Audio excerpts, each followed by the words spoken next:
بسم الله الرحمن الرحيم الحمد لله الذي هدانا لهذا وما كنا لنهتدي لولا أن هدانا الله والصلاة والسلام الأتمان الأكملان على ملاذ الورى وشفيع الأنام سيدنا ومولانا محمد عليه أفضل الصلاة وأزكى السلام. اللهم صل على سيدنا محمد في الأولين وصل على سيدنا محمد في الآخرين وصل على سيدنا محمد في النبيين وصل على سيدنا محمد في المرسلين وصل على سيدنا محمد في الملأ الأعلى إلى يوم الدين. أما بعد أيها الأحباب السلام عليكم ورحمة الله. Je suis ravi, je suis honoré aujourd'hui d'être parmi vous, d'être avec vous, d'être dans vos cœurs et plutôt, je dirais, dans les consciences, puisqu'on est dans la conscience soufie. Je remercie mon frère Sidi Younes. J'aurais souhaité le voir aujourd'hui, mais bon, il y a toujours un voile. On espère que Dieu, subhanahu wa ta'ala, va lever les voiles sur nos cœurs et sur nos vues pour qu'on puisse être toujours en contact, du moins par le cœur et par la conscience.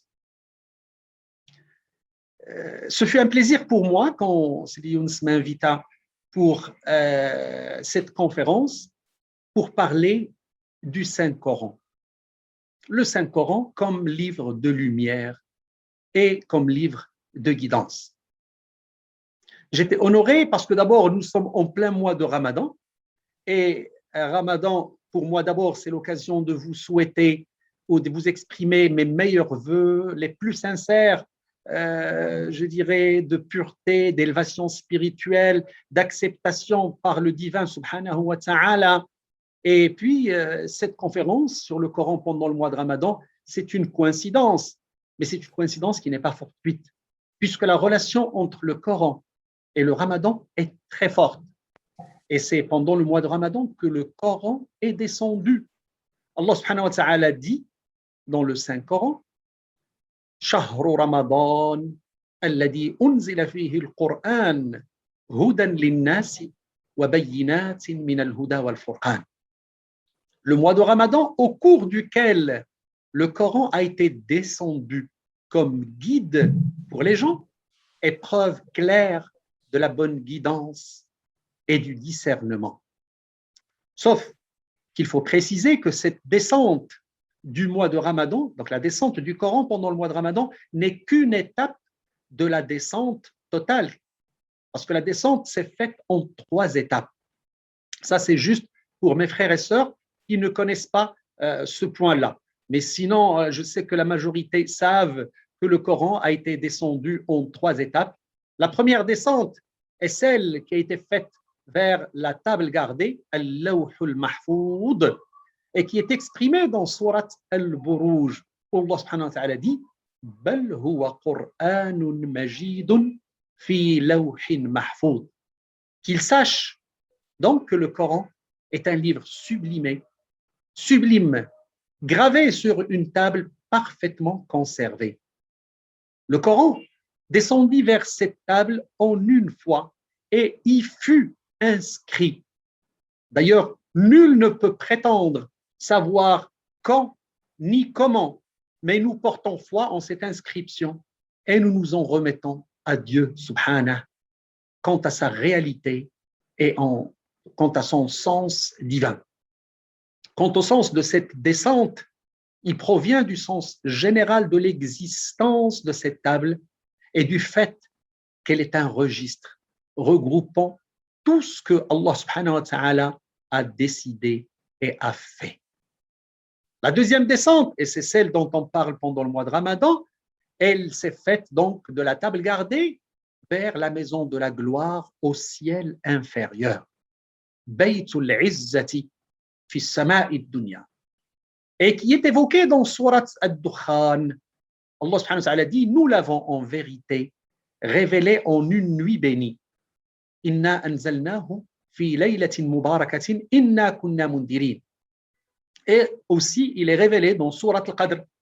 En vérité, nous avons révélé le Coran dans la nuit de la destinée. Inna anzalnahu fi laylatil qadr. Ces deux ayats indiquent que le Coran est descendu en une nuit et que cette nuit bénie est appelée nuit de la destinée et qu'elle se situe dans les 10 derniers jours du mois de Ramadan. Et puis, il y a la troisième descente, et elle est la plus importante pour nous, car elle est l'ultime étape de laquelle jaillit la lumière sur le monde pour transmettre la guidance divine à l'humanité. Eh bien, cette descente eut lieu par l'intermédiaire de l'archange Gabriel, qui le descendit dans le cœur du prophète sallallahu alayhi wa sallam, comme ça a été exprimé dans Surat Ash-Shu'ara, où Allah subhanahu wa ta'ala dit نزل به الروح الأمين على قلبك لتكون من المنذرين بلسان عربي مبين. L'Esprit fidèle est venu déposer en ton cœur pour que tu sois du nombre des avertisseurs. C'est une révélation en langue arabe claire. On retrouve cette révélation dans une autre sourate, dans une autre ayah, sourate Isra, où Allah subhanahu wa ta'ala dit وَقُرْآنٌ فَرَّقْنَاهُ لِتَقْرَأَهُ عَلَى النَّاسِ عَلَى مُكْتٍ وَنَزَّلْنَاهُ تَنزِيلًا. C'est un Coran que nous avons révélé fragment par fragment, afin que tu le récites lentement aux gens, et c'est pour cela que nous l'avons fait descendre graduellement. Selon le prophète sallallahu alayhi wa sallam, il y a une parfaite synergie entre le jeûne du mois de Ramadan et le Coran. Un compagnon du prophète, Sayyidina Abdullah ibn Amr, nous rapporte que le prophète sallallahu alayhi wa sallam a dit As-siyamu wal-Qur'anu yashfa'ani lil-'abdi yawm al-qiyamah. يقول الصيام أي ربي منعته الطعام والشهوات بالنهار ويقول القرآن أي ربي منعته النوم بالليل فشفعني فيه فيشفعان. Je vais traduire. Le jeûne et le Coran, donc le jeûne du Ramadan et le Coran intercèdent pour le croyant. Le jeûne dit Seigneur, je l'ai certes privé de nourriture et de boisson durant la journée. Ainsi, fais-moi intercéder pour lui. Le Coran dit, Seigneur, je l'ai privé du sommeil durant la nuit. Ainsi, fais-moi intercéder pour lui. Et alors, ils intercéderont tous les deux. Mes chers, nous devons nous réjouir de cette bénédiction divine, de l'octroi de ce livre sacré. Le Coran est un livre de lumière et un livre de guidance. Révélé au prophète Sayyidina Muhammad sallallahu alayhi wa sallam et transmis à l'humanité pour la transformer. La lumière du Coran impacte tous ceux qui le prennent avec sincérité et honnêteté. D'ailleurs, il y a plusieurs versets du Coran qui parlent de cette lumière. Allah subhanahu wa ta'ala dit à ce sujet dans Surat An-Nisa قد جاءكم برهان من ربكم وأنزلنا إليكم نورا مبينا. Certes, une preuve évidente vous est venue de la part de votre Seigneur et nous avons fait descendre vers vous une lumière éclatante. Nous retrouvons la lumière aussi citée dans une autre sourate, sourate At-Taghabun, où Allah subhanahu wa ta'ala dit فآمنوا بالله ورسوله والنور الذي أنزلنا. Croyez en Allah, donc, et croyez en son messager, ainsi qu'en la lumière que nous avons fait descendre. Nous retrouverons aussi la lumière citée dans un troisième verset, dans Surat Al-A'raf, où Allah subhanahu wa ta'ala dit فَالَّذِينَ آمَنُوا بِهِ وَنَصَرُوهُ وَعَزَّرُوهُ وَاتَّبَعُوا النُّورَ الَّذِي أُنزِلَ مَعَهُ أُولَئِكَ هُمُ الْمُفْلِحُونَ. Là, il parle de ceux qui ont cru en le prophète sallallahu alayhi wa sallam, il dit, ceux qui croiront en lui le soutiendront, lui porteront secours et suivront la lumière descendue avec lui. Ceux-là seront les gagnants. Et à titre d'indication, toute la parole divine est une lumière et toute la parole divine est une guidance, même celle descendue sur les messagers qui ont précédé notre prophète. Et je parle particulièrement de Sidna Moussa et de Sidna Isa alayhi salam. Et le Coran cite justement cette lumière révélée à Moïse et à Jésus. Quant à Moïse, il dit Inna anzalna at-Tawrata fiha hudan wa nur. Nous avons fait descendre la Torah dans laquelle il y a une guidance et une lumière. Et pour l'évangile, Allah subhanahu wa ta'ala dit wa ataynahu al-injila fihi hudan wa nur. Nous lui avons donné l'évangile où il y a une guidance et une lumière. Mes chers, cette lumière du Coran, si elle pénètre le cœur du croyant, elle va le revivifier après sa mort, puis elle va illuminer sa voie. Elle va illuminer le chemin qui le mène vers Dieu. Elle va dissiper les ténèbres qui voilent le cœur. Elle va illuminer les sentiments. C'est une lumière qui dissipe les noirceurs accumulées autour de l'intellect et libère ainsi les idées. C'est une lumière qui va chasser les obscurités, enveloppant l'âme et ravive ainsi ses désirs. C'est une lumière. C'est une lumière qui va dissiper les ténèbres qui planent sur la vie, nous permettant de découvrir ainsi la voie de notre mouvement. Allah subhanahu wa ta'ala dit dans une sourate Al-An'am, dans ce sens, il dit subhanahu wa ta'ala أَوَمَنْ كَانَ مَيِّتًا فَأَحْيَيْنَاهُ أَوَمَنْ كَانَ مَيِّتًا فَأَحْيَيْنَاهُ وَجَعَلْنَا لَهُ نُورًا يَمْشِي بِهِ فِي النَّاسِ كَمَنْ مَثَلُهُ فِي الظُّلُمَاتِ لَيْسَ بِخَارِجٍ مِنْهَا كَذَلِكَ زُيِّنَ لِلْكَافِرِينَ مَا كَانُوا يَعْمَلُونَ. Allah subhanahu wa ta'ala nous dit dans ce verset, est-ce que celui qui était mort et que nous avons ramené à la vie et à qui nous avons assigné une lumière grâce à laquelle il marche parmi les gens, est-ce qu'il est pareil à celui qui est dans les ténèbres sans pouvoir en sortir? Et dans ce verset, Allah subhanahu wa ta'ala, il ne compare pas la mort physique, il parle de la mort spirituelle. Donc la mort dont on parle est une mort qui est spirituelle, un cœur, il nous parle d'un cœur qui est vide de foi, vide d'amour, vide de compassion, mais qui reçoit un déversement de lumière divine qui va chasser l'obscurité de son cœur et qui va le laver de tous les mots âme, M-A-U-X. Et puis cette lumière va se décliner sur l'ensemble du corps pour illuminer le chemin, la voie qu'il va emprunter pour cheminer vers Dieu subhanahu wa ta'ala. Donc le Coran est une source de clairvoyance.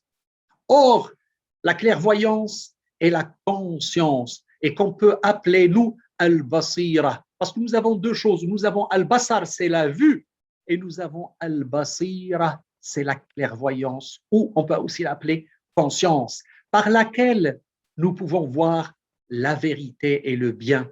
Comme ça, on peut les suivre, mais aussi on peut distinguer le mal et le faux et ainsi les éviter. Elle est comme le basar, c'est-à-dire la vue extérieure qui requiert une lumière pour pouvoir voir, et c'est le Coran qui est la lumière de notre conscience. Ainsi, al-basar qui est la vision de l'œil, et al-basira, la conscience est la vision du cœur.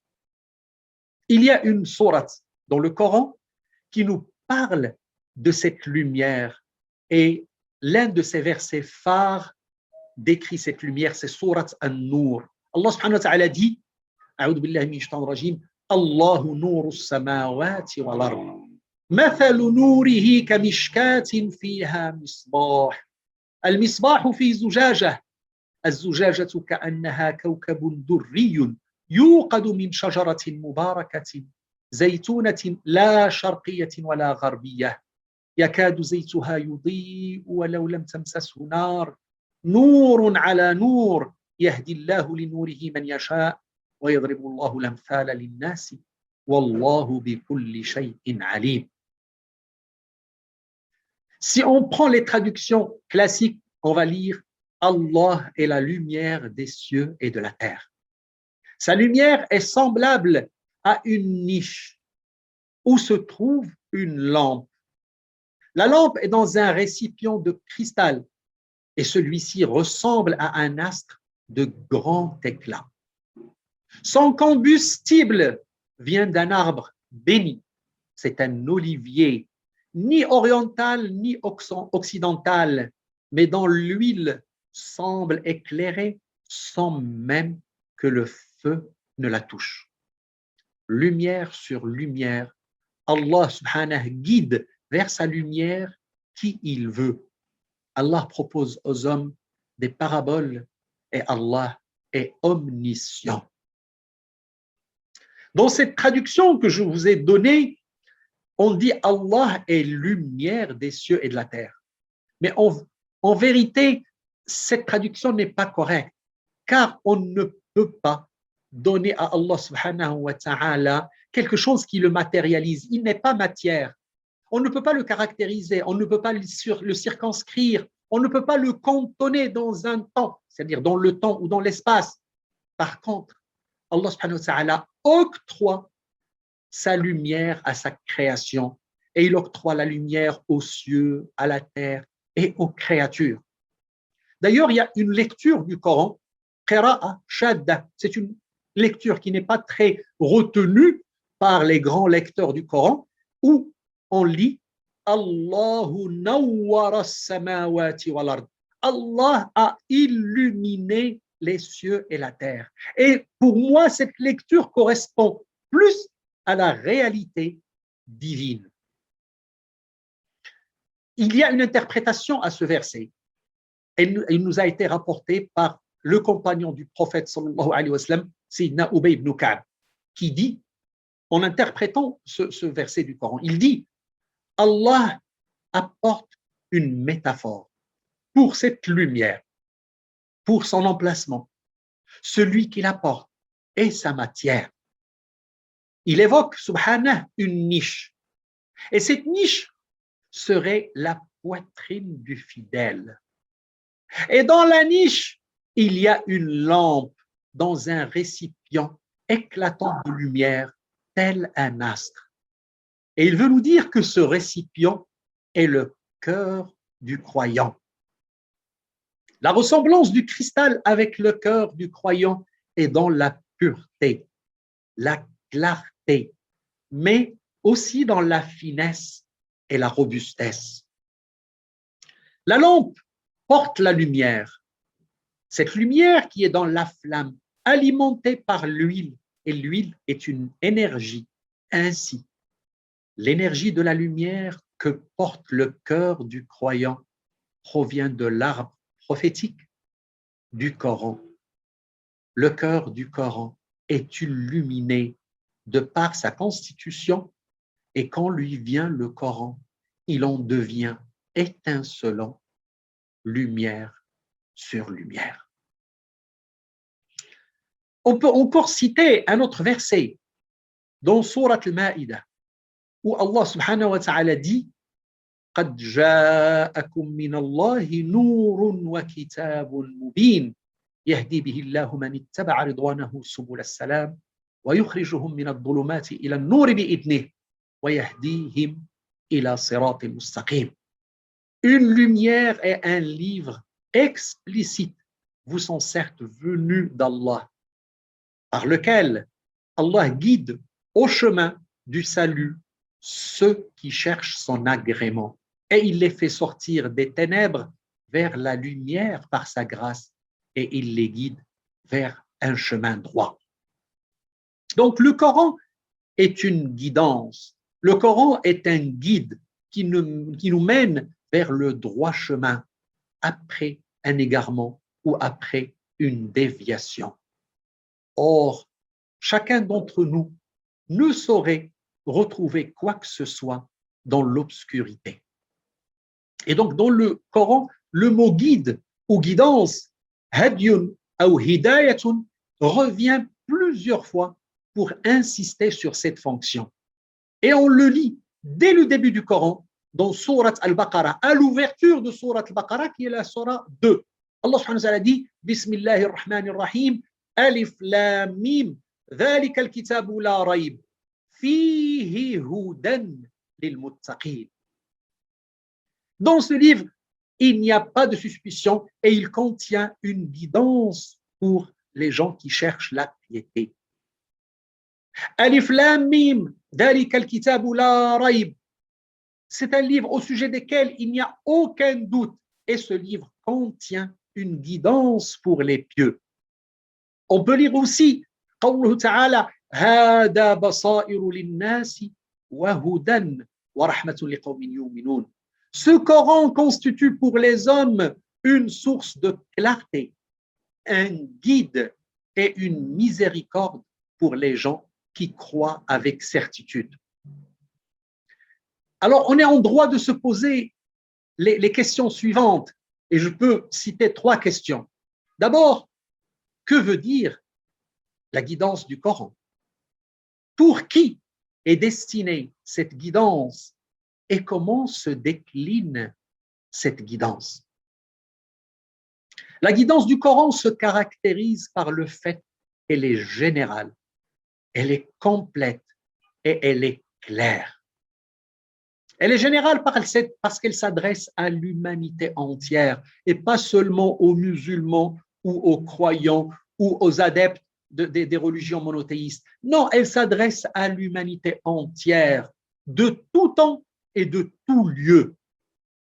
D'ailleurs, Allah subhanahu wa ta'ala dit dans le Saint-Coran, قُلْ يَا أَيُّهَا النَّاسِ إِنِّي رَسُولُ اللَّهِ إِلَيْكُمْ جَمِيعًا. Je suis en vérité le prophète de Dieu envoyé à vous tous. Il parle aux hommes, aux gens, c'est-à-dire à l'ensemble de l'humanité. Dans un autre verset, il dit subhanahu wa ta'ala, Allah, c'est-à-dire c'est le prophète qui parle, mais au nom de Dieu. وَأُوحِيَ إِلَيَّ وَأُوحِيَ إِلَيَّ هَذَا الْقُرْآنُ لِأُنْذِرَكُمْ بِهِ وَمَنْ بَلَغَ. Ce Coran m'a été révélé pour que je vous avertisse par sa voix, vous et ceux auxquels il parviendra. Aujourd'hui, le Coran parvient à l'ensemble de l'humanité. Le cortex du Coran se retrouve aujourd'hui partout dans le monde. On peut le trouver dans tous les pays, chez toutes les communautés, dans toutes les sociétés. Donc, il parvient à l'ensemble de l'humanité et donc il est adressé à l'ensemble de l'humanité. La guidance est complète parce qu'elle contient ce qu'il y a de noble dans l'histoire de l'humanité. Et elle englobe tout ce dont les hommes ont besoin pour parfaire leur foi, pour parfaire leur moralité, pour parfaire leurs pratiques cultuelles, al-ibadat, mais aussi leurs relations sociales et économiques, al-mu'amalat. Elle assure par ailleurs l'organisation des relations de l'être humain avec son créateur, mais aussi avec son environnement. On a une double relation verticale avec le créateur et donc elle est gérée par cette guidance, mais aussi horizontale avec notre environnement direct, avec nos semblables. Et là, on peut le trouver dans plusieurs sourates. Je vais juste vous citer une seule sourate pour illustrer cette relation et cette profondeur. Allah subhanahu wa ta'ala dit ليس البر أن تولوا وجوهكم قبل المشرق والمغرب ولكن البر من آمن بالله واليوم الآخر والملائكة والكتاب والنبيين وآتى المال على حبه ذوي القربى واليتامى والمساكين وابن السبيل والسائلين وفي الرقاب وأقام الصلاة وآتى الزكاة والموفون بعهدهم إذا عاهدوا والصابرين في البأساء والضراء وحين البأس. أولئك الذين صدقوا وأولئك هم المتقون. C'est un verset qui a réuni, qui a rassemblé, qui a illustré le fond de cette religion, l'essence de notre religion. Et il nous dit, la piété ne consiste pas justement aux apparences. La piété ne consiste pas à tourner votre face à droite et à gauche, c'est-à-dire vers l'Orient et l'Occident. Non, la piété, c'est le fait de croire en Dieu, de croire au jugement dernier, de croire aux anges, aux différents livres révélés aux différents messagers, de croire en les différents prophètes. La piété, pour nous, il nous dit, c'est de donner et de partager, donner de son bien, donner de ce avec quoi on a un attachement, donner aux proches, donner aux orphelins, donner aux indigents, donner aux voyageurs, donner aux mendiants. Et il revient à il dit la piété. La piété, c'est aussi le fait de racheter les captifs, c'est-à-dire faire le bien, d'accomplir la salat, de s'acquitter de la zakat et de demeurer fidèle à ses engagements, se montrer patient dans l'adversité, dans le malheur et face au péril. Telles sont les vertus qui caractérisent les croyants pieux et sincères. Je pense que dans ce verset, dans cette ayah, Allah subhanahu wa ta'ala nous a rassemblé l'ensemble et les fondements essentiels de notre religion.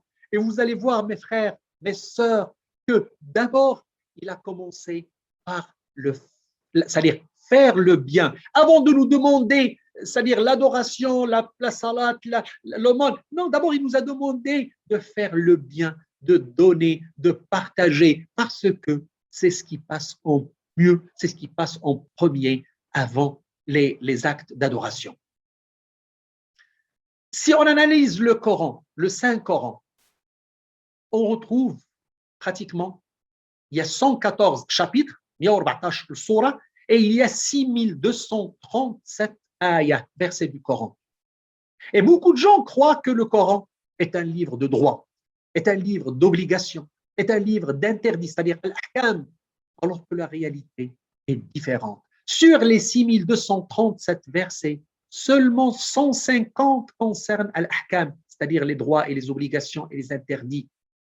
Si je ramène 150 aux 6237, j'ai 2% du Coran qui est concerné, c'est-à-dire consacré au ahkam, c'est-à-dire les obligations et les interdits. 98% ne parlent pas de ahkam, ne parlent pas d'interdits, ne parlent pas d'obligations, ne parlent pas de droits. Plus que la moitié des ayats concernent la morale et l'éthique.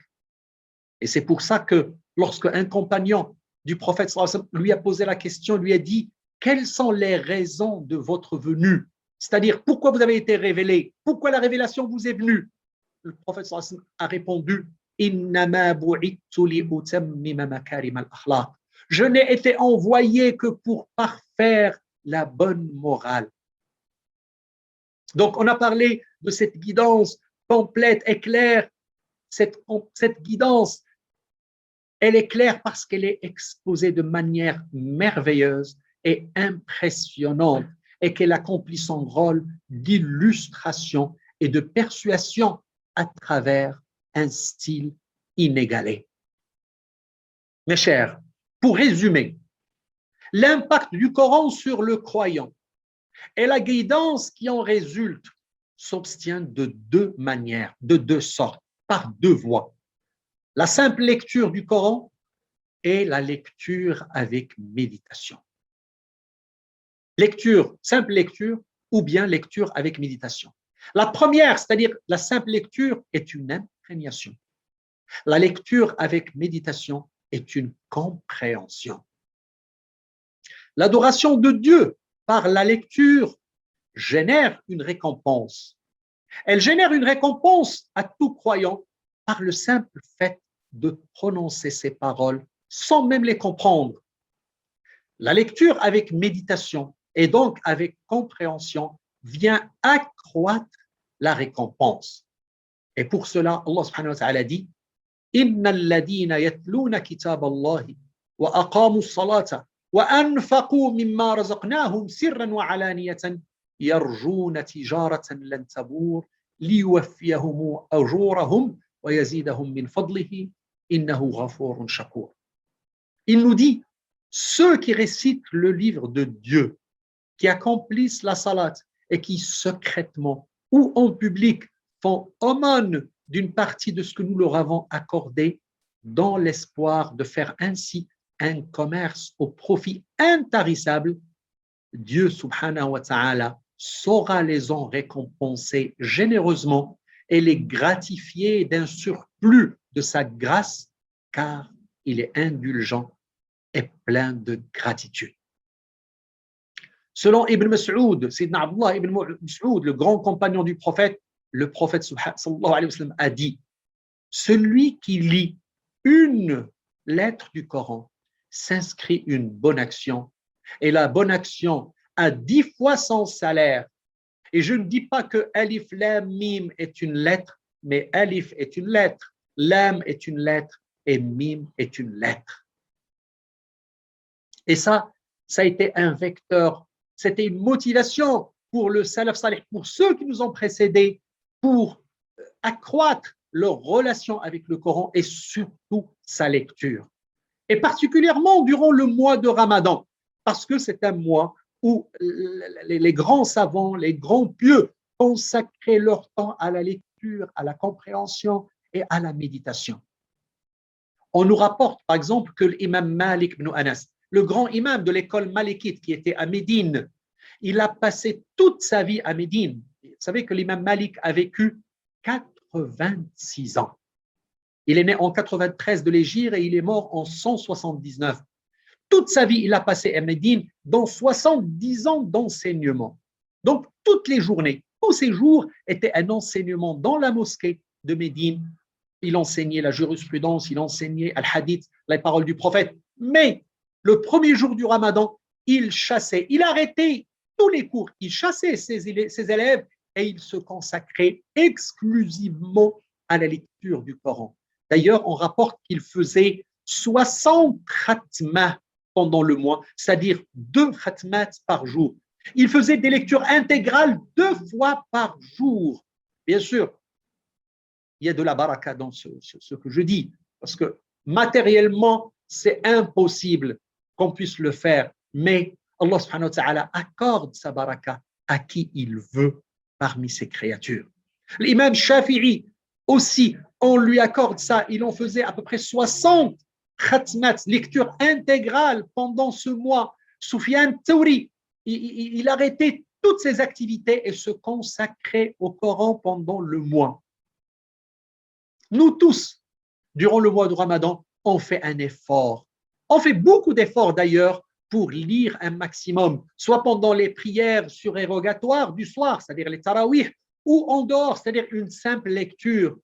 Mais combien de nous essaient de comprendre le sens profond du Coran? Aujourd'hui, ce qui nous fait le plus défaut, c'est cette méditation et cette compréhension. At-tadabbur. Tadabbur, c'est la méditation. Parce que Allah subhanahu wa ta'ala nous interpelle à ce sujet. Il ne nous dit pas lisez, il nous dit afala yatadabbaruna al-Qur'an.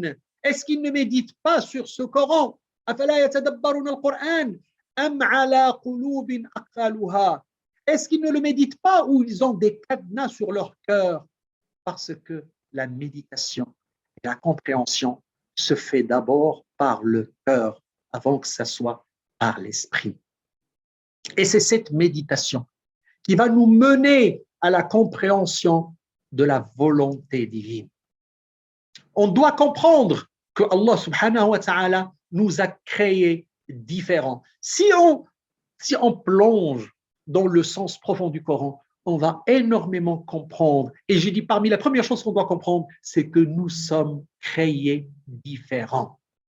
Mes frères et sœurs, aujourd'hui, on voit énormément d'affrontements, des affres, des assassinats, des tueries, des exclusions, en raison des différences que nous portons. Alors que Allah subhanahu wa ta'ala nous a créés différents, mais complémentaires. Il nous demande de nous entreconnaître pour réaliser le bien sur terre, parce que nous avons une mission à accomplir sur cette terre et on ne peut pas l'accomplir individuellement, mais on peut l'accomplir collectivement. Allah subhanahu wa ta'ala dit Ya ayyuhan nas, inna khalaqnakum min dhakarin wa untha wa ja'alnakum shu'uban wa qaba'ila lita'arafu. Aux hommes, aux gens, il ne s'adresse pas aux croyants ou aux musulmans, il s'adresse à l'humanité, aux hommes, aux gens. Nous vous avons créé d'un mâle et d'une femelle et nous vous avons répartis en peuples et en tribus pour que vous vous entreconnaissiez. Il y a une finalité à cette adversité, à cette différence. Allah subhanahu wa ta'ala nous enseigne dès le départ qu'on est différent parce qu'il nous a créés de mâles et de femelles. Il nous a créés de tribus et de nations, qui veut dire qu'on est différent, qu'on est éloigné, mais avec tous un objectif à réaliser, c'est l'entreconnaissance, la connaissance mutuelle, cette connaissance mutuelle qui va chasser notre ignorance et qui peut même nous mener vers l'acceptation réciproque, vers le respect mutuel et pourquoi pas vers l'amour réciproque. D'ailleurs, Allah subhanahu wa ta'ala nous dit dans un autre verset qu'il nous a créés différents exprès. Il le dit. Il nous dit, j'aurais pu vous créer semblables, ressemblants, j'aurais pu vous créer identiques, mais non, j'ai préféré et j'ai décidé de vous créer différents. Il nous dit, لِكُلٍّ جَعَلْنَا مِنْكُمْ شِرْعَةً وَمِنْهَاجًا. Pour chacun de vous, nous avons assigné une législation et un plan à suivre, une voie et une foi. Et puis il dit وَلَوْ شَاءَ اللَّهُ لَجَعَلَكُمْ أُمَّةً وَاحِدَةً. Si Allah avait voulu, il aurait fait de vous une seule communauté. Mais il dit وَلَكِنْ لِيَبْلُوَكُمْ فِي مَا آتَاكُمْ. Mais c'est pour vous éprouver en ce qu'il vous donne. Allah subhanahu wa ta'ala nous a donné tellement de choses, tellement de biens, il nous a donné la santé, il nous a donné la conscience, il nous a donné l'argent, il nous a donné la descendance. Mais c'est des épreuves. C'est bien fait. Tout ce qu'il nous a donné, c'est une épreuve en son sein. Comment on va gérer ces biens? Et c'est pour ça qu'il nous dit Fastabiqul khayrat.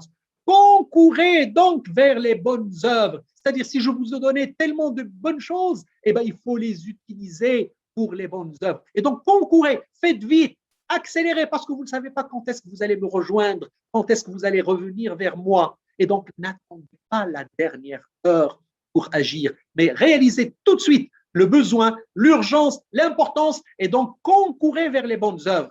Et puis il nous dit, « Ilallahi marji'ukum jami'an, fayunabbi'ukum bima kuntum fihi takhtalifun » C'est vers Allah que vous allez tous revenir. C'est-à-dire, votre fin, tous, est identique. Vous allez revenir vers moi. Et à ce moment-là, Allah subhanahu wa ta'ala va nous informer sur ce que, ou sur ce quoi on diverge. Parce qu'on diverge dans cette vie, ici-bas.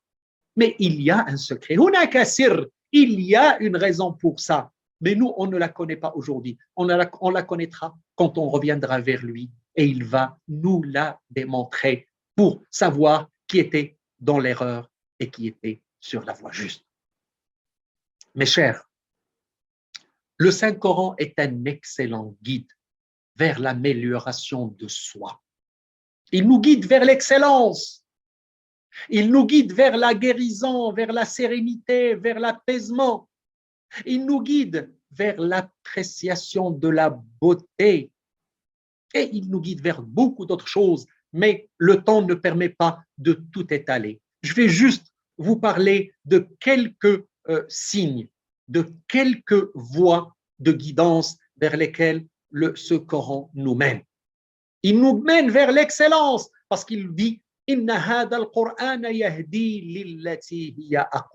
ce Coran vous guide vers ce qu'il y a de plus droit, de plus juste. Et si on va vers le plus droit et le plus juste, eh bien, on va vers l'excellence. Cette guidance met en relief un système juridique unique qui est relié à la piété, ce qu'il distingue par rapport aux autres législations, en raison du fait que la piété dans le Coran fait de la personne, par la crainte d'Allah, son propre arbitre et son propre contrôleur.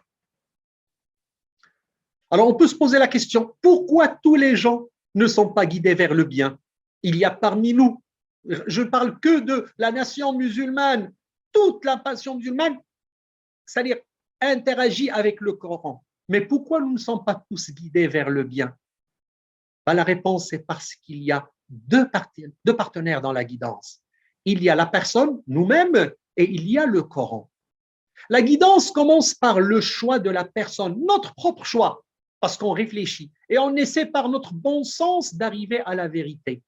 Et sur la base de ce choix, qui est propre à nous, Allah subhanahu wa ta'ala intervient par sa guidance, par sa volonté pour nous mener et donc ramener cette volonté humaine sur la voie juste.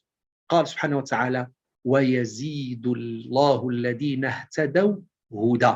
Allah accroît la rectitude de ceux qui suivent le bon chemin. Quand on prend l'initiative, nous, il nous est demandé de prendre l'initiative, mais Allah subhanahu wa ta'ala accomplit. وَقُلِ اعْمَلُوا فَسَيَرَى اللَّهُ عَمَلَكُمْ وَرَسُولُهُ وَالْمُؤْمِنُونَ. Faites le bon choix, prenez l'initiative d'être sur la voie de la guidance et Allah subhanahu wa ta'ala va la confirmer, va vous confirmer et va vous guider et va vous orienter et va renforcer votre voie dans le bon sens. Donc, il faut comprendre que dans les deux cas, Allah subhanahu wa ta'ala confirme et consolide le choix initial des gens. S'ils s'orientent vers le bien, il les aide et il les renforce dans leur choix. Mais s'ils choisissent le mal, il leur en facilite la voie. Et ça, subhanahu wa ta'ala, il nous dit فَإِنَّ اللَّهَ يُضِلُّ مَنْ يَشَاءُ وَيَهْدِي مَنْ يَشَاءُ. Allah subhanahu wa ta'ala égare qui il veut et guide qui il veut. قُلْ إِنَّ اللَّهَ يُضِلُّ مَنْ يَشَاءُ وَيَهْدِي إِلَيْهِ مَنْ أَنَابَ. En vérité, Allah égare qui il veut et guide vers lui celui qui se repent. Et donc, le choix nécessite parfois une lutte et un effort important et la guidance divine en dépend. Et d'ailleurs, il le dit, subhanahu wa ta'ala, وَالَّذِينَ جَاهَدُوا فِينَا لَنَهْدِيَنَّهُمْ سُبُلَنَا. Quant à ceux qui luttent pour notre cause, nous les guiderons certes sur nos sentiers. Quand vous entendez lutte, وَالَّذِينَ جَاهَدُوا, ne pensez pas au jihad, le mauvais jihad dont on parle, le jihad qui tue, qui élimine, qui fait couler le sang. Non, on parle du jihad de l'âme. C'est ceux qui vont lutter contre leur âme mauvaise pour la purifier, pour l'élever spirituellement. Ceux-là, Allah subhanahu wa ta'ala va les guider et va consolider leur action sur le sentier d'Allah. Donc la guidance est liée à notre volonté d'aller vers le bien. Donc le problème est en nous et la solution dépend de nous. Allah subhanahu wa ta'ala a révélé le Coran pour guider les gens, mais n'a pas envoyé d'ange pour contraindre les gens à croire. Allah subhanahu wa ta'ala nous a laissé libres de croire ou de ne pas croire. فَمَنْ شَاءَ فَلْيُؤْمِنْ وَمَنْ شَاءَ فَلْيَكْفُرْ. Que celui qui veut croire et que celui qui ne veut pas, il ne croit pas. Et donc, pour être précis, il y a deux types de guidance. Celle liée à la connaissance et une autre qui est liée à la foi. La première, valable pour toute créature, c'est-à-dire celle qui est liée à la connaissance. Elle est liée à la création, elle est liée à la continuité de la vie, comme la guidance du nouveau-né vers le sein de sa mère, la guidance des spermatozoïdes vers l'ovule ou toute autre guidance d'une créature vers ce qui lui permet de rester en vie, de se nourrir et de se protéger. Pour ce type de guidance, Allah subhanahu wa ta'ala dit قال ربنا الذي أعطى كل شيء خلقه ثم هدى. Notre Seigneur est celui qui a donné à chaque chose sa propre nature, puis l'a guidée et l'a dirigée. La deuxième guidance, celle liée à la foi, nécessite un effort préalable, un travail sur soi dans le sens de l'amélioration, une lutte contre les désirs, contre l'ego et surtout un sacrifice des biens et des plaisirs d'ici-bas et l'engagement sur le chemin de la piété, dans le comportement avec les gens, dans la relation avec la créateur. Je parle toujours de la double relation créateur et bien sûr, création. Et après cela, le Coran va nous permettre de distinguer la raison de l'illusion. Et c'est pour ça, et je vous ai déjà cité ce verset, أَفَمَنْ كَانَ مَيِّتًا فَأَحْيَيْنَاهُ وَجَعَلْنَا لَهُ نُورًا يَمْشِي بِهِ فِي النَّاسِ. Celui qui était mort, et nous l'avons revivifié, et nous lui avons donné une lumière grâce à laquelle il marche parmi les gens. Donc le problème est en nous, et la solution dépend de nous. Le Saint-Coran nous guide vers la guérison. Il nous guide vers l'apaisement. Il nous guide vers la sérénité. Il suffit juste de s'en imprégner profondément. Allah subhanahu wa ta'ala dit وَنُنَزِّلُ مِنَ الْقُرْآنِ مَا هُوَ شِفَاءٌ وَرَحْمَةٌ لِلْمُؤْمِنِينَ. Nous faisons descendre du Coran ce qui est une guérison et une miséricorde pour les croyants. Ce mot shifa et huda, c'est-à-dire guidance et guérison, nous le retrouvons à plusieurs reprises. Allah subhanahu wa ta'ala dit قُلْ هُوَ لِلَّذِينَ آمَنُوا هُدًى وَشِفَاء. Dit pour ceux qui croient, il est une guidance et une guérison. D'ailleurs, il y a 7 ayats, les 7 versets qu'on appelle les 7 ayats ou shifa, 7 versets de guérison que généralement, quand on est mal ou quand on a mal ou quand on va mal, on les récite avec une pensée profonde, avec une méditation, et Allah subhanahu wa ta'ala nous ramène l'apaisement et la guérison. L'analyse de ces ayats montre que Allah subhanahu wa ta'ala a utilisé le terme guérison, mais il n'a pas utilisé remède. Car la guérison est le résultat escompté, alors que le remède peut être du bien, mais peut aussi nuire. Décrire le Coran comme guérison est une confirmation du sens voulu et surtout du résultat escompté. Le prophète sallallahu alayhi wa sallam nous en a donné l'exemple lui-même. Le prophète sallallahu alayhi wa sallam, il se traitait avec le Saint-Coran quand il était malade. Son épouse Aïcha radiyallahu anha nous rapporte que le Nabi sallallahu alayhi wa sallam, durant ces derniers jours, alors qu'il était très malade, il lisait 2 sourates, ce qu'on appelle les sourates al-mu'awwidatayn, Qul a'udhu bi rabbil falaq ou Qul a'udhu bi rabbin nas. Il les lisait, puis il soufflait dans sa main, puis il passait sur son visage. Et quand il devient très fatigué, elle dit, Aïcha, je le fis à sa place en passant ma main sur lui. C'est-à-dire, quand il n'avait plus la force de prendre sa main et de la passer, c'est son épouse Aïcha qui faisait ce geste pour lui. Et il se sentait mieux après. Mes chers, le Coran constitue aussi une guérison pour les maladies psychiques. Et aujourd'hui, énormément de gens souffrent de maladies psychiques, de dépression, de stress. Beaucoup de nos contemporains aujourd'hui vivent un stress permanent. Or, cette pression ne fait que s'accentuer, particulièrement quand on s'éloigne de cette source de sérénité, c'est-à-dire du Coran.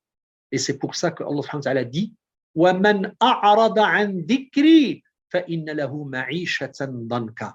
Et quiconque se détourne de mon rappel, c'est-à-dire de ma proximité, il mènera certes une vie pleine de gêne. Alors que le texte sacré, le Coran, nous en indique de la manière la plus claire et il nous ramène vers ce remède et vers cette guérison quand il dit Ala bi dhikrillahi tatma'innul qulub. N'est-ce point par l'évocation d'Allah subhanahu wa ta'ala que se tranquillisent les cœurs. Le dernier point que je voudrais vous citer, c'est cette guidance vers la beauté et vers l'appréciation de la beauté.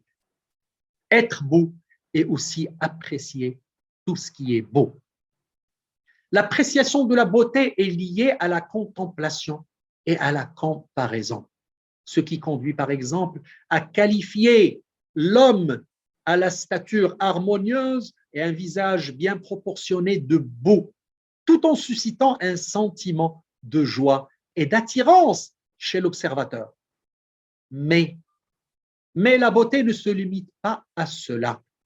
La beauté s'étend aux réalités immatérielles telles le courage, le sacrifice de soi, l'amour d'autrui. Et le Coran nous montre, le Coran établit cette distinction claire entre les beautés naturelles, c'est-à-dire matérielles et immatérielles. Il évoque ainsi de la beauté de la nature, comme il le fait pour, par exemple, les animaux, les bestiaux. Il nous dit, subhanah, وَلَكُمْ فِيهَا جَمَالٌ حِينَ تُرِيحُونَ وَحِينَ تَسْرَحُونَ.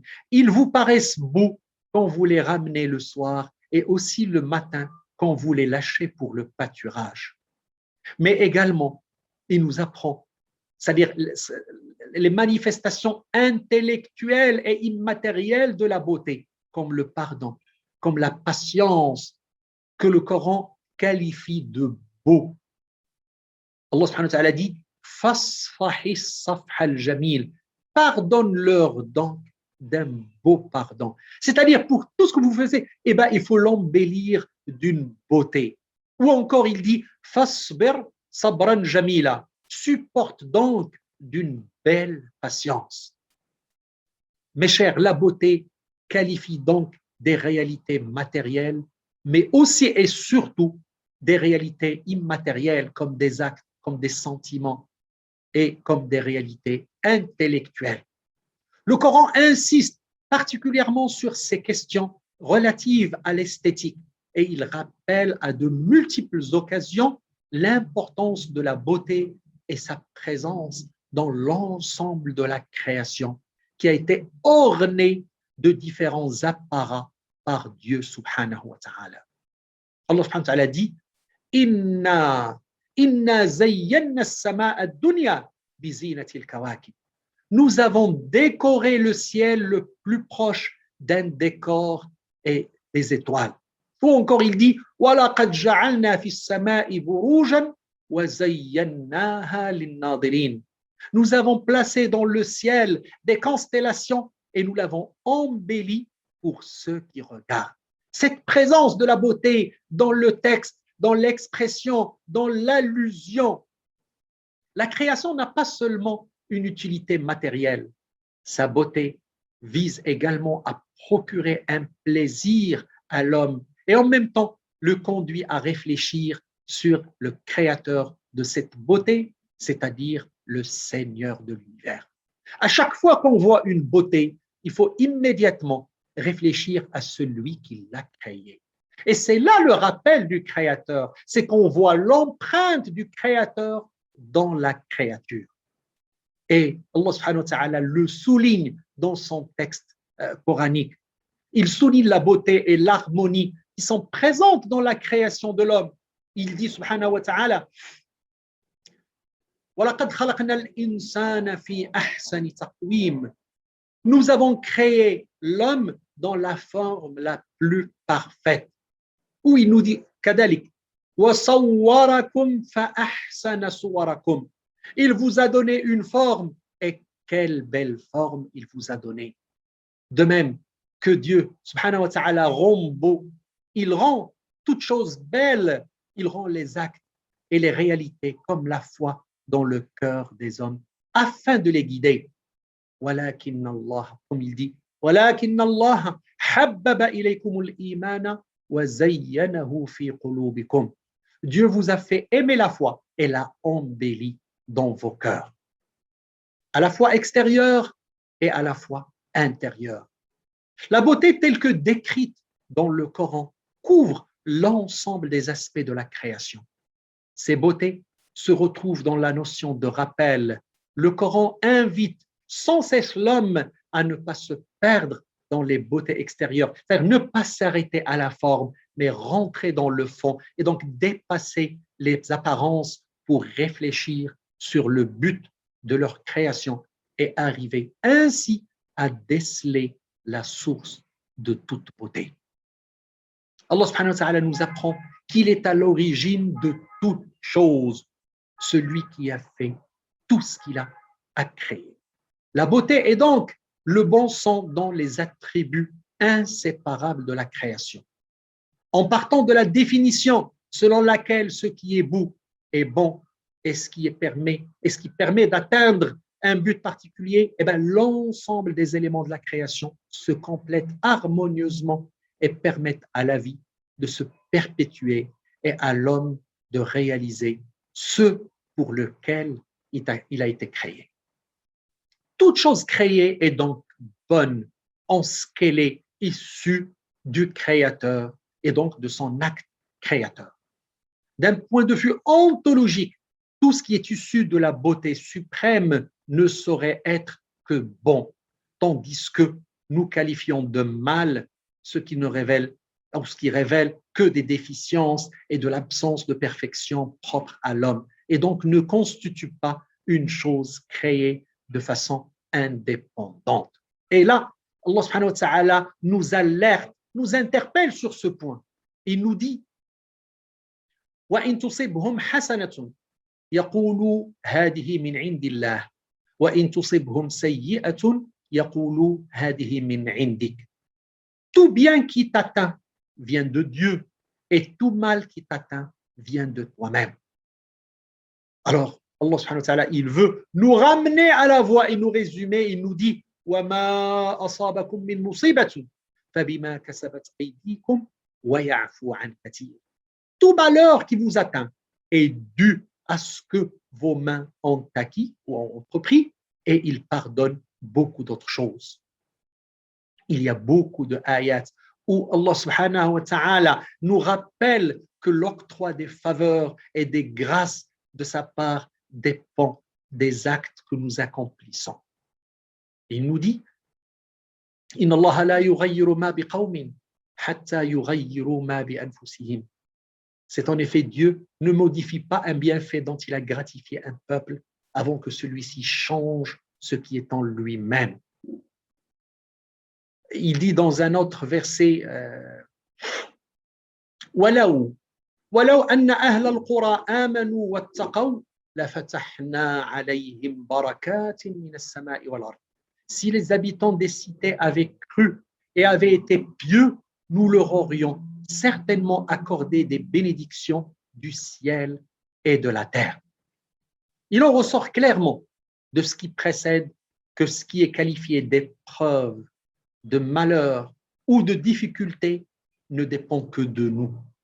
Et ces notions prennent ici un sens plus large que celui de simple perte matérielle. Elles incluent le malheur ou la félicité dans l'au-delà, pour lesquels l'homme est le seul responsable. Selon cette ayah qu'on vient de voir, une intention pure et des bonnes actions favoriseront l'octroi de bienfaits divins, tandis que, avec leur changement et avec les bienfaits de Dieu, changeront à leur tour selon un rapport de cause à effet. Mes chers, je pense que j'ai essayé de faire le tour de cette question du mieux que j'ai pu. Certainement, j'ai omis, j'ai oublié beaucoup de choses, mais c'est ce qui va caractériser ma nature et la nature humaine.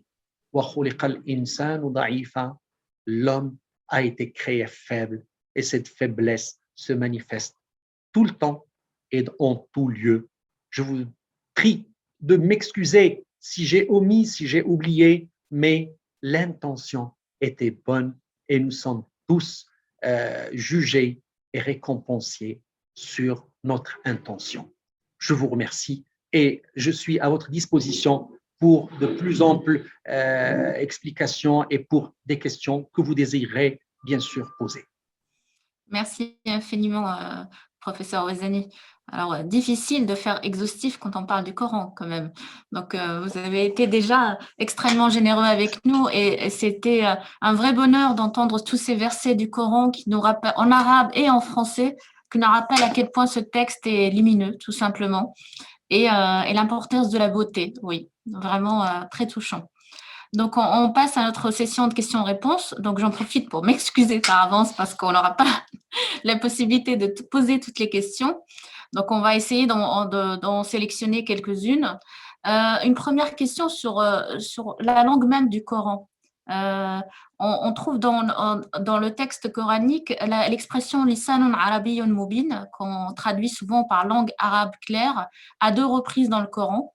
Donc, dans la sourate An-Nahl, la sourate 16, verset 103, et dans la sourate Shu'ara, la sourate 26, verset 195. Et une de nos membres pose la question quel sens donner exactement à cette expression et surtout au terme moubine?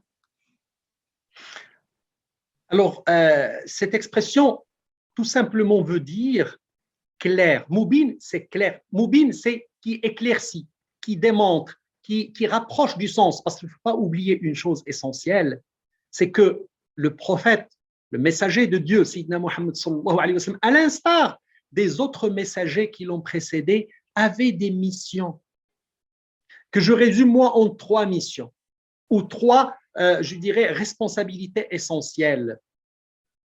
Ils avaient d'abord la mission ou la responsabilité de transmettre le message divin à l'ensemble de la communauté.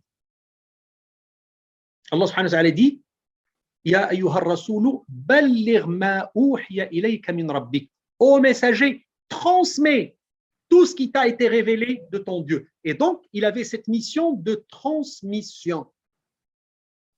Mais pour transmettre, il faut qu'il soit compris de l'autre côté. Et donc, il doit transmettre en la langue, c'est-à-dire il doit utiliser le support, la locomotion, c'est-à-dire la langue qui est parlée par son peuple. Et c'est pour ça qu'Allah subhanahu wa ta'ala dit dans le Saint-Coran وَمَا أَرْسَلْنَا مِنْ رَسُولٍ إِلَّا بِلِسَانِ قَوْمِهِ لِيُبَلِّغَ لَهُمْ. On a envoyé de messagers qu'avec la langue de sa communauté, c'est-à-dire il doit parler la langue de sa communauté parce qu'il a le devoir et l'obligation de transmission. Moubin, parce qu'il a la deuxième mission. Donc, première mission, c'est transmettre. Al-Balar, Yuballir. Le deuxième, c'est Al-Bayan, éclaircir, expliquer. وأنزلنا إليك الذكر لتبين للناس ما أنزل إليهم. Allah subhanahu wa ta'ala dit au prophète, nous avons descendu, c'est-à-dire nous t'avons révélé ce texte pour que tu puisses l'expliquer, parce que les gens n'ont pas le même niveau de compréhension. Tout le monde n'est pas outillé pour comprendre le message divin au même niveau, parce que ça nécessite beaucoup d'expertise, une parfaite maîtrise de la langue, il y a beaucoup de choses qui doivent être assimilées. Et les gens n'avaient pas tous cette spécificité. Et donc, le prophète avait cette deuxième mission, c'est d'expliciter, c'est d'éclairer, c'est de faire comprendre aux gens. Donc, transmettre et expliquer. Et puis, la troisième mission, elle va au-delà. Parce que même avec l'explication, il y avait des gens qui ne comprenaient pas, qui n'arrivaient pas à assimiler. Et donc, le prophète avait la troisième responsabilité, c'est la mission de transcrire le texte en acte, c'est-à-dire d'accomplir, d'appliquer tout le texte. Le sens du texte, il devait l'appliquer dans sa vie de tous les jours. Et c'est pour ça qu'il nous a dit dans le Saint-Coran, لَقَدْ كَانَ لَكُمْ فِي رَسُولِ اللَّهِ إِسْوَةٌ حَسَنَةٌ. Vous avez eu en le prophète le parfait modèle à suivre. Et donc, nous avons les 3 responsabilités, transmission, explication et bien sûr application. C'est pour ça que le prophète sallallahu alayhi wa sallam se comportait selon exactement les normes et les recommandations du Coran. Un jour, quelqu'un est venu poser une question à son épouse Aïcha. Il lui a dit comment se comporte le prophète dans sa vie. Elle a dit Kana Qur'anan yamshi. Il était comme un Coran qui marchait, c'est-à-dire on avait l'impression de voir le texte se déployer dans le comportement quotidien. Donc, il appliquait exactement et fidèlement le texte. Et ça, il ne peut pas le faire s'il ne parle pas la langue de sa communauté. Anzalnahu bilisanin arabiyyin mubin. Nous l'avons révélé en une langue arabe parce qu'il a été révélé aux Arabes. Le Coran a été descendu dans la péninsule arabique et les gens ne parlent qu'arabe. Donc, la langue utilisée. Mais ça ne veut pas dire qu'il y a une supériorité. Non, non, non. C'est que le Coran a été révélé dans cette langue, mais aujourd'hui, nous sommes 1,7 milliard de musulmans. moins de 300 millions qui parlent l'arabe. Est-ce que ça veut dire que 1,4 milliard ne sont pas bons? Est-ce que 1,4 milliard de musulmans doivent être évincés, doivent être exclus? Absolument pas. D'ailleurs, et je vais le dire avec beaucoup de regret, nous regardons, nous constatons, nous voyons dans des pays non arabes des comportements tellement exemplaires, tellement proches de la réalité, de l'essence de la religion, que ça nous fait du mal que dans nos pays, on s'en éloigne. Je vous remercie, professeur, pour cette réponse. On a justement une question concernant l'exercice de traduction du Coran. Est-ce que vous pouvez nous en dire un mot? Et notre participant, en fait, la question concerne surtout, est-ce que les traductions réduisent indéniablement le sens du texte? Absolument. Absolument, les traductions réduisent considérablement la portée et la profondeur du texte. Vous savez pourquoi? Parce que déjà, il y a un proverbe, tout le monde le connaît, traduire, c'est trahir. Traduire, c'est trahir. Parce que quand je traduis, qu'est-ce que je traduis? Je traduis ce que j'ai compris, moi, du texte. Je ne traduis pas la réalité du texte. Et c'est pour ça que vous allez trouver beaucoup de divergences entre les différentes traductions, parce que chacun comprend à sa manière, chacun comprend selon son niveau, selon son expertise, selon ses prédispositions et parfois aussi selon ses orientations politiques ou culturelles ou autres. Et donc, trouver une traduction fidèle, ça n'existe pas. Et c'est pour ça que tous ceux qui veulent réellement approfondir leur connaissance de la religion, aller au plus profond, je pense qu'ils doivent faire l'effort d'apprendre la langue arabe et ainsi aller aux sources, aller dans la profondeur du texte et essayer de s'en imprégner eux-mêmes et ainsi reprendre ce que Allah subhanahu wa ta'ala va leur ouvrir de ces portes de savoir et de connaissance. Merci beaucoup. Une question d'un parent concernant la perception que peuvent avoir les enfants des versets de rigueur. Je pose la question telle qu'elle est posée. Mes enfants apprennent à réciter le Coran sans comprendre ce qu'ils disent pour l'instant. Parfois, le décalage entre leur innocence et leur jeune âge, avec le contenu très menaçant décrivant les sanctions divines, notamment, me met mal à l'aise. Je ne parviens pas à concilier le discours rempli d'amour envers Dieu que nous leur apportons avec ces versets. Je ne veux pas qu'ils aient peur pour croire. Suis-je dans l'erreur? Absolument pas, et je partage parfaitement son avis. Je partage parfaitement son avis parce qu'un enfant qui encore à cet âge précoce, il est encore dans l'innocence. D'abord, il n'est pas concerné par les jugements, il n'est pas encore concerné par les ahkam. Pourquoi aller lui déverser ce sens-là? Pourquoi aller lui faire peur? Pourquoi lui parler de l'au-delà? Non, non, non. Un enfant, généralement, il faut lui faire aimer la foi. D'ailleurs, on vient juste d'en parler. Il vous a fait aimer la foi. Vous voulez aimer la foi? Eh bien, allez d'abord, pour les enfants, allez d'abord avec la morale, avec l'éthique. Il y a énormément de textes coraniques, de textes prophétiques qui parlent d'éthique, qui parlent de morale, qui parlent de comportement exemplaire, qui parlent de noblesse de caractère. C'est ça ce qu'on a besoin aujourd'hui de mettre en place avec nos enfants. On veut qu'ils soient élevés dans l'esprit de la foi, dans l'esprit de la religion. Et l'esprit de la religion, c'est d'abord l'éthique. Je vous ai cité tout à l'heure un verset, un long verset. Il nous parle d'abord d'éthique, de morale, de comportement, de partage, de don, d'amour, avant qu'il n'arrive à la fin, à la prière et à la zakat. C'est-à-dire aller vers l'essentiel. Cet enfant, quand il va atteindre l'âge de maturité où il sera responsable, à ce moment-là, on va lui apprendre ce que c'est, ce qui est bon et ce qui est mauvais, ce qui est interdit, ce qui est obligatoire, c'est-à-dire ce qu'on appelle les 5 jugements. L'obligatoire, le recommandé, l'interdit, le déconseillé et le permis. Il y a 5 jugements dans la jurisprudence islamique. À ce moment-là, on peut lui en parler. Mais étant jeune, il n'est pas encore concerné. Et donc, il faut lui éviter ça. Il faut aller d'abord par l'éthique, par la morale, par les bonnes choses, lui apprendre l'amour, lui apprendre le pardon, lui apprendre la modestie, lui apprendre l'altérité, lui apprendre les fondements de cette religion. Vous savez, je vais vous citer une histoire magnifique qui est arrivée le jour où le prophète Sidna Muhammad a émigré à Médine.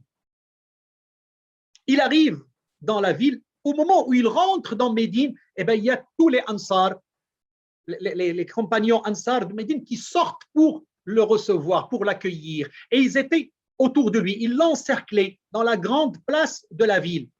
Et puis, qui nous rapporte cette histoire? C'est un rabbin.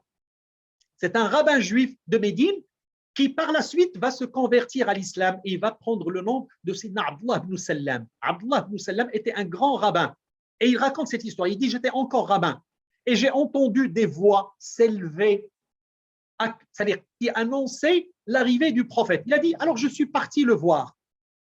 Il est parti voir ce qui se passe. Et puis il a dit, j'ai regardé un monsieur dans l'éclat, c'est-à-dire il a vu une lumière qui jaillissait de son visage. Il a dit, cette lumière ne peut pas jaillir d'un menteur. Puis il a dit, je l'ai entendu prononcer les premiers mots. Les premiers mots qu'il a prononcés devant cette grande assistance qui est venue l'accueillir. Il leur a dit 4 choses. C'est-à-dire, il leur a recommandé 4 choses, 4 conseils. Il a dit, ayyuhannas, aux gens, parce qu'il s'adressait aux musulmans, parce qu'il y avait des musulmans qui avaient émigré avec lui, il y avait les Ansar, ceux qui l'avaient soutenu de Médine, et puis il y avait les Juifs, les 3 grandes tribus de Juifs, les Bani Qurayda, Bani Qurayna, qui vivaient avec eux à Médine. Et ils étaient tous une seule communauté. Et donc, il s'adressait à l'ensemble de la communauté médinoise. Il leur a dit, ayyuhannas, c'est-à-dire, voilà mes conseils. Afshu salam, répandez la paix. Il ne leur a pas dit tuer les gens, égorger les gens. Il a dit, afshu salam, répandez la paix. At'imu ta'am, donnez à manger à ceux qui sont dans le besoin, à ceux qui sont dans la précarité, à ceux qui nécessitent. Tous ceux qui en avaient devaient donner à ceux qui n'en avaient pas. Afshu salam, at'imu ta'am, silul arham, maintenez les relations entre vous, les relations familiales, les relations de fraternité, les relations de voisinage. Et d'ailleurs, par la suite, il va créer ce qu'on appelle la fraternité entre les gens. Il va prendre un compagnon des Ansar et un compagnon des émigrés, il va les rendre frères pour consolider les relations entre les gens. Et donc, il a dit, afshu salam, répondez la paix. At'imu ta'am, donnez à manger. Silul arham, maintenez les relations familiales. Wa sallu bil layli wan nasu niyam. Tadkhulul jannata bisalam. Sur les 4 conseils, les 3 premiers concernaient l'éthique et la morale.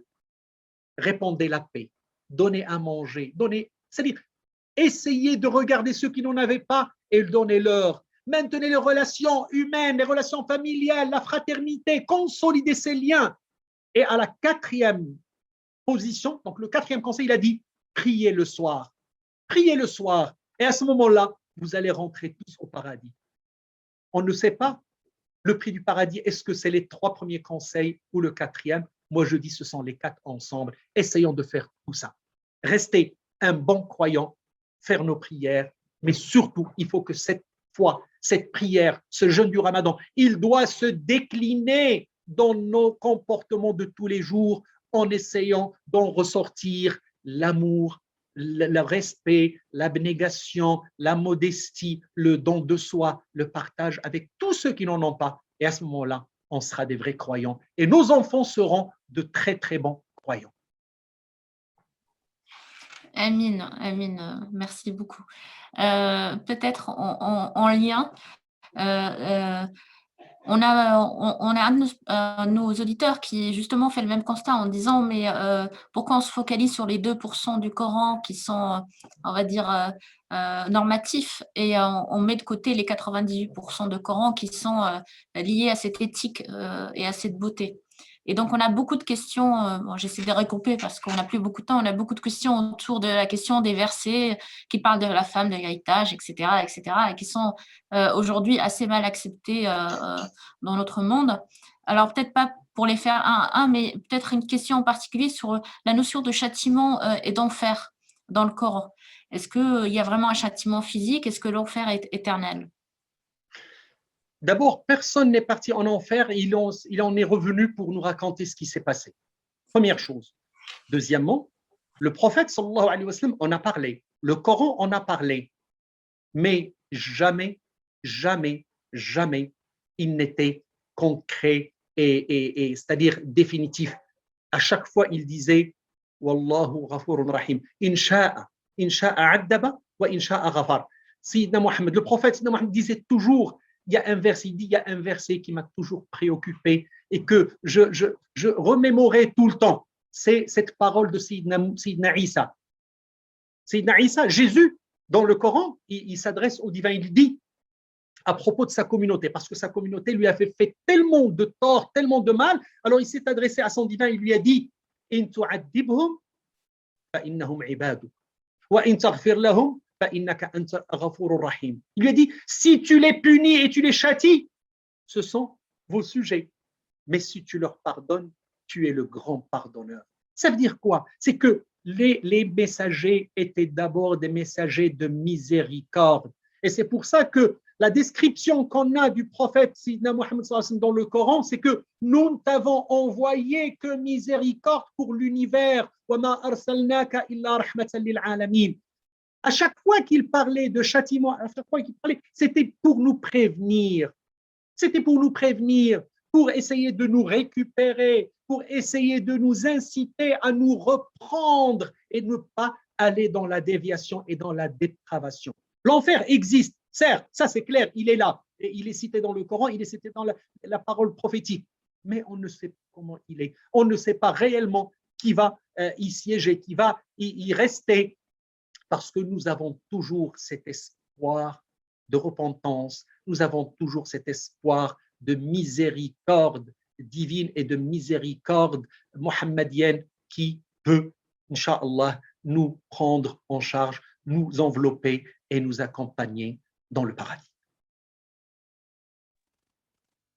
Merci beaucoup, professeur. On a peut-être une dernière question de plusieurs de nos participants au sujet d'outils pour comprendre le Coran et surtout le méditer.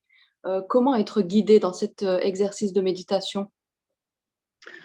Alors, première chose, pour réellement, je dis, et je le répète, je suis désolé de le dire, mais pour ceux qui veulent réellement s'en imprégner, doivent faire l'effort d'apprendre l'arabe, ne serait-ce que pour être un partenaire du Saint-Coran dans sa version originale.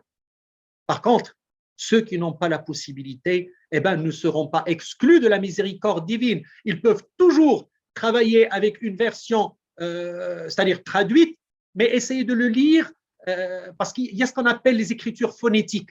Et là, ils vont le prononcer en la langue arabe, mais avec une écriture phonétique. Et surtout, essayer de lire des exégèses. Je ne parle pas de traduction, je parle d'exégèse. Et là, je lance un appel de cœur à mon frère Sidi Younes, Éric Geoffroy, sur le travail qu'on devait faire ensemble sur l'exégèse francophone du Coran et que malheureusement, on n'a pas encore fait. Ça ne veut pas dire qu'on a abandonné, mais on attend juste le signe divin, l'autorisation divine pour la faire. Ça serait quelque chose de magnifique parce qu'il y a une frange très importante de la population musulmane qui est parfaitement francophone, qui n'est pas arabophone et qui n'est pas anglophone et qui aujourd'hui ne dispose pas d'une exégèse, je dirais une exégèse profonde, francophone, purement francophone, mais pas une traduction comme ça. Elle peut réellement s'imprégner, elle peut méditer le sens et elle peut aller vers l'essence.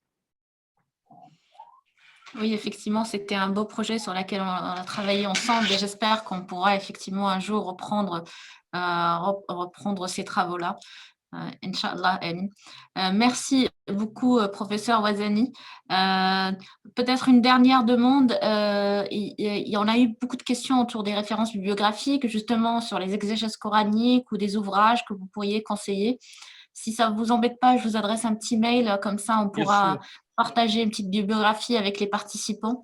Et je me permets du coup de relayer leurs remerciements chaleureux pour ce brillant exposé très généreux qui nous a réchauffé le cœur en ce beau mois de Ramadan.